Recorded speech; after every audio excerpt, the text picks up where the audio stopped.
So I recently rediscovered a wonderful book I bought a couple of years ago, and it's this one here, and it's called Inspirational Aquarell, and it features about 100 different artists who mainly do watercolor painting. Some of them do gouache as well, or also digital watercolor.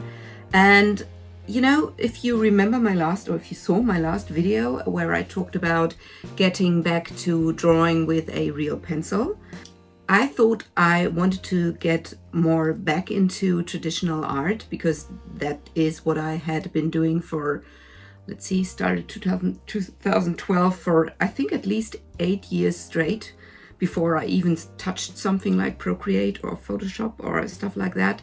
So I wanted to get back to that, and I thought that this book would be a wonderful kind of prompt giver. So I'm doing a lot of draw this in your styles, and what I always like about that is that you don't have to think of your own illustration. You just use the reference you got and make it yourself, of course, but yes, it's just a very nice exercise to do. And I will do that with this book. And the prompt I choose for today is by Madara Lukjanovica. And it's just a very simple watercolor artwork. So you can join me, you can have a look at the prompt too. And then, yes, let's just hop straight into the video.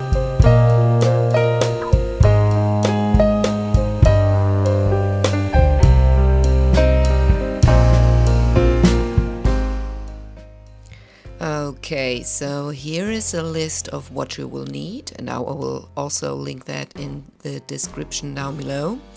The paper has to be thick, that's important, and I felt that the cold pressed paper worked a bit better than hot pressed. And I also felt that the hairdryer was quite useful if you want to speed up your workflow.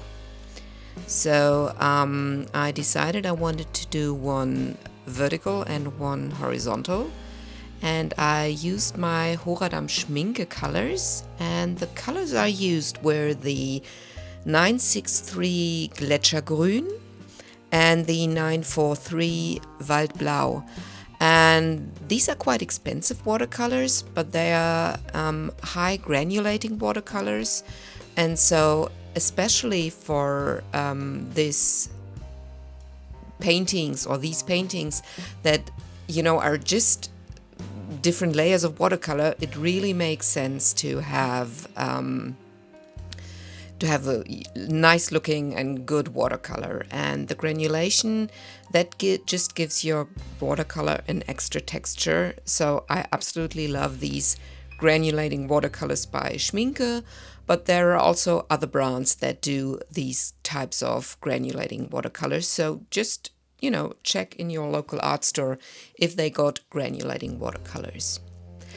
So I also felt that this water spray bottle, which just is an old deodorant that I have used up and then I filled with water, that this was very helpful, because especially the first layer, for the first layer you have to use a lot of water, because you need to water down your first base layer quite a lot, and it's much easier than just dipping your brush into water. And I also very quickly changed from a brush that was maybe a size 8 to a brush that was a size 16, even though my paper is just A5, so it's a relatively small paper, but the brush size 16 was much better, because another thing that's vital here is that you have to work fairly quickly. So to get quite an even layer of color down onto the paper. So here's the first time you can see me blow drying the color, and of course you could just let it dry on its own. Especially on the right, you can see that I kind of manipulated the color a bit with the blow dryer, which was not intentional. But yes, the nice thing if you use a blow dryer is that you can work much quicker, because this is important for this painting. One layer of color has to be really completely dry before you apply the next layer. Otherwise, if it's just a tiny bit damp, this will show in the painting. So if you touch it, it really has to feel completely dry and not a little bit cold or damp. Now, for the second layer of color, what I actually did is to take a look whether this color was just slightly darker than the first layer. And this is also very important when you're doing this kind of painting, is that because especially when you got, like on the left side, I have the vertical perspective. Is it called vertical? But you know what I mean. It's not landscape but portrait, and I think I applied about maybe 6 or 7, even 7 layers of color, and the last one is obviously the darkest one, so that has to be mainly pure color. So I realized later on, when I did a couple of more of these paintings, that it is really important to have quite a lot of water with your first layers, so the color is not too dark too early on, and then you can't get it any darker when you're working your way down. So this is actually a bit easier with the landscape format on the right side. And yes, here I'm pointing out some imperfections that I have that the original didn't have, but I ended up liking it quite a lot. And I remember that at this stage, these paintings seem to be quite unspectacular.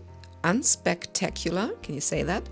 The more layers I added, the more I started to fall in love with both of these, actually.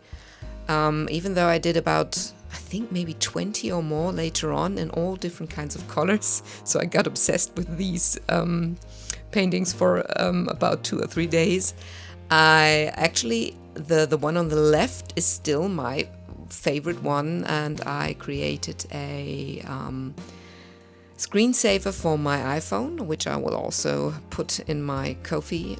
It also has a nice little quote on it, and yes, I just felt that this was, the best. It was the first one, or one of the 2 first ones, and it was one of the ones I liked the most. And this is also probably due to the just seemingly getting rid of some imperfections there. I think I sprinkled the paper with some color, and with a wet brush I tried to get rid of that. But what I wanted to say is that this color I used on the left, that's the Horadam Gletschergrün, and it's just such a lovely color. It's actually more like kind of a grayish blue mixed with some purple pigments, and especially when the color gets darker, you can really tell and see these purple pigments, which pool then like on the edges of each layer. And yes, here, so on the right I've got an even darker layer, and I think that's nearly the last one there on the right already. Yes, and then I'm blow drying these 2 again.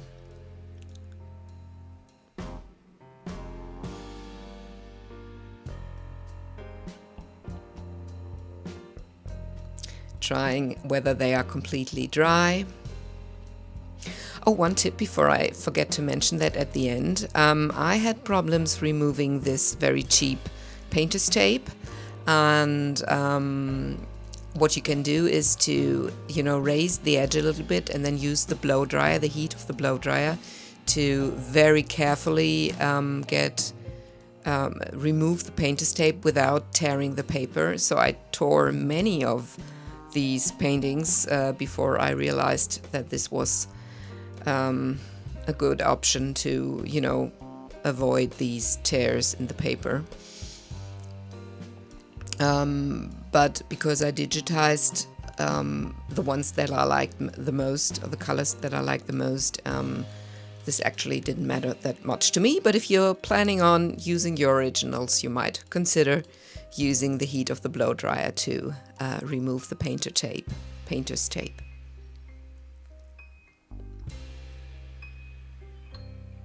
Yes, and like I said, I was quite obsessed with these for a couple of days. So what I did, I have this huge plexiglass, do you say that? It's kind of a plastic glass plate, and I put 4 of these onto the plate so I could, let it dry for a while, do something else, and then apply the next coat of color. And then I put it away again and got it back out. And yes, that's the way I produced quite a lot of these paintings. And also I used one as a gift for a friend. And like I said, my boys created these as well. And especially the little one, he had quite a lot of fun. He I think he did about 2 or 3 as well, with very vibrant, childlike colors.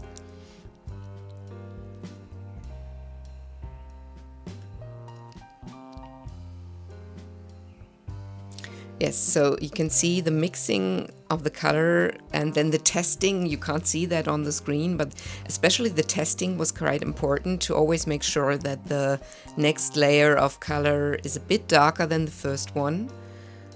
And especially with later paintings, I often got that wrong.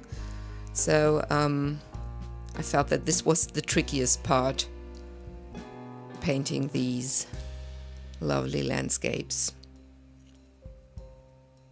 So I'm now concentrating on the painting on the left, and this is the kind of the second last, do you say that? Coat of paint. And I think I should have left it at that, actually, because the last one, I didn't really get the last one that much darker. And I think I also, now if I remember correctly, I to get it, or to make the illusion, or to give it the illusion of making it darker, I added a little bit of black. And in general, I wouldn't recommend that. So really just use that one color, and your first layer has a lot of water, and then your last layer has virtually none. You can't really work with watercolors without water, but as little water as possible, and that's the trick. So you don't use any other color in general with these. Yes, and here you see it digitized, and also I try to duplicate that. And here I've got a mock-up on Canva, and yes, here you can see how are the other paintings I did.